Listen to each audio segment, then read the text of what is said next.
Dear students, resultant of coplanar and concurrent forces की एक example को हम डिस्कस करते हैं।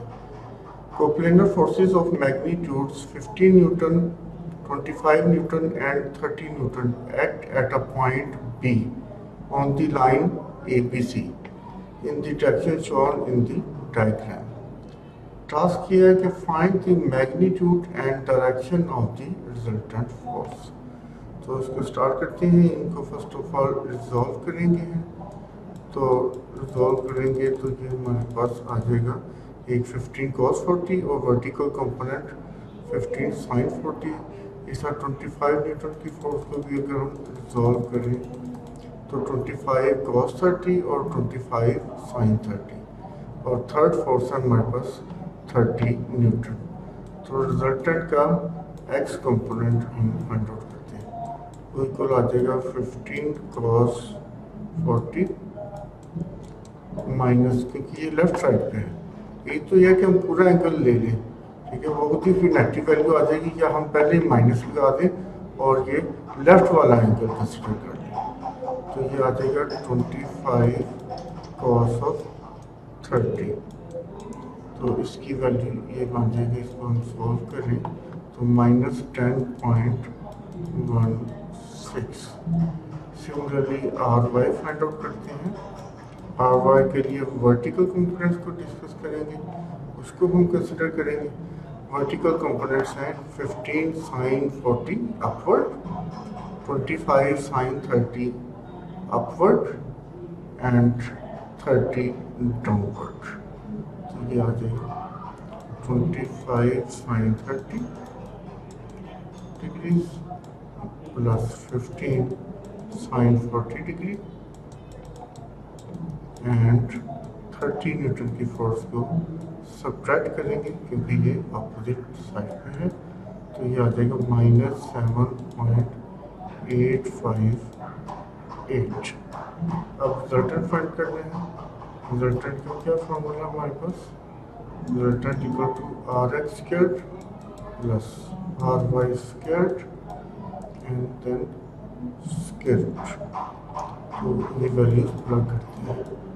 माइनस 10.16 स्क्वायर, या नेगेटिव को इग्नोर करके आप पॉजिटिव भी कंसिडर कर सकते हैं, plus minus 7.858 square and then square root. तो ये वैल्यू आएगी 12.8 न्यूटन। आर एक्स देखिए नेगेटिव है, आर वाई भी नेगेटिव है। रिजल्टेंट तो चले, ये मैग्नीट्यूड होगी 12.8 न्यूटन। रफली अगर हम स्केच करें तो ये आर एक्स और आर वाई में ये रिजल्टेंट किधर होगा? आर एक्स नेगेटिव है, आर वाई भी नेगेटिव है। दैट मीन सारी जो फोर्सेस का जो रिजल्टेंट है वो थर्ड क्वाड्रेंट में आएगा। यानी यहाँ पे आर एक्स भी नेगेटिव और आर वाई भी नेगेटिव। ये कंपोनेंट हमारे पास 7.858 और ये कंपोनेंट हमारे पास है माइनस 10.16। इनफैक्ट ये उल्टा हो गया, यहाँ पे ये आर एक्स है माइनस 10.16 एंड ये है माइनस 7.858। तो हम ये एंगल, इसको चाहे हम थीटा कह दें, ठीक है, और ये एंगल है बी ए डायरेक्शन के साथ। तो जो रिजल्टेंट है ये बी ए डायरेक्शन के साथ एंगल बनाएगा। वो एंगल उसको हम अगर थीटा कह दें तो ये थीटा आ जाएगा tan inverse of R Y और आर एक्स। क्योंकि हमने ये एक्यूट एंगल्स लेने, तो जब भी आपने एक्यूट एंगल लेना हो तो नेगेटिव्स को इग्नोर कर दें। तो ये tan inverse of R Y की वैल्यू माइनस 7.858।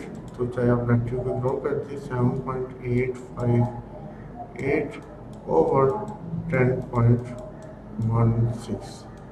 तो ये एंगल बन जाएगा 37.7 डिग्री और ये below the horizontal, below the line B A होगा, बिलो दी लाइन बी होगा विथ बी ए और डाउनवर्ड्स डाउनवर्ड ये होगा। तो ये रिजल्टेंट का मैग्नीट्यूड भी हमने फाइंड आउट कर लिया और एंगल भी फाइंड आउट कर लिया। इसके बाद हमारे पास एक सेकंड टास्क है।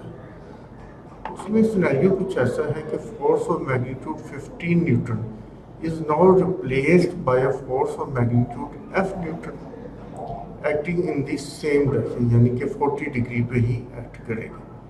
The new resultant force has zero component in the direction BC.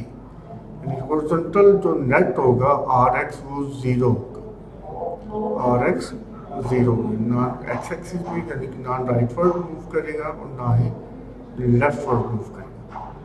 उसे हम फाइंड आउट कर सकेंगे।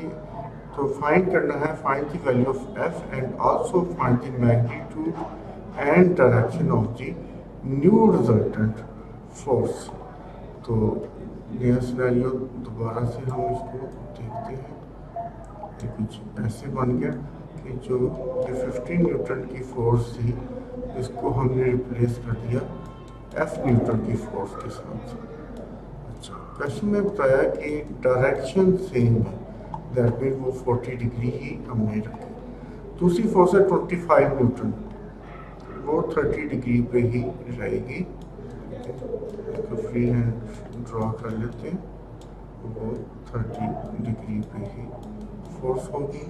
और जो थर्ड फोर्स है 30 न्यूटन, वो उसी तरह अनचेंज वर्टिकली डाउनवर्ड होगी। तो अब हमारे पास ये न्यू सिनेरियो आ गया कि 50 न्यूटन की फोर्स से किससे रिप्लेस कर दी, एफ न्यूटन की फोर्स के साथ, और हॉरिजॉन्टली ये इक्विलिब्रियम है। हाँ, यानी कि rightward force equal to leftward force. तो ये कंडीशन को हम अप्लाई करते हैं कि सिंस हॉरिजॉन्टल इक्विलिब्रियम में है तो rightward force equal to leftward force. तो ये आ जाएगा हमारे पास राइट वर्ड फोर्स। अगर हम इसके कंपोनेंट्स को रिजॉल्व करें तो एक्स कंपोनेंट इसका एफ कॉस 40 और वर्टिकल कंपोनेंट एफ साइन 40, और 25 न्यूटन के जो कंपोनेंट है उसी तरह 25 cos 30 और 25 sin 30। तो x कंपोनेंट्स को देखते हैं, और x components right component equal to left component है कंडीशन के मुताबिक। तो f cos 40 इक्वल आ गया 25 cos ऑफ 30 डिग्री के। f यहाँ से हम इजीली फाइंड आउट कर लेंगे। f इक्वल आ जाएगा 25 cos of 30 degree divided by cos of 40 degree, और ये इक्वल बन जाएगा 28.3 न्यूटन। जी, तो ये जो न्यू फोर्स रिप्लेस हुई थी ये 28.3 न्यूटन की। अब हमें रिजल्टेंट फाइंड आउट करना है। ऑब्वियसली जब एक्स डायरेक्शन में जो नेट कंपोनेंट है, नेट रिजल्टेंट है एक्स को वो जीरो है, तो दैट मीन्स सिर्फ वर्टिकल कंपोनेंट होगा रिजल्टेंट का। तो आर वाई हम फाइंड आउट कर लेते हैं। आर वाई किसके इक्वल हो गया, अब हम वर्टिकल कंपोनेंट्स को देखेंगे। F sine 40 degree, F sine 40 degree आ जाएगा हमारे पास, plus 25 sine 30 degree minus 30। F की वैल्यू प्लग कर लेते हैं।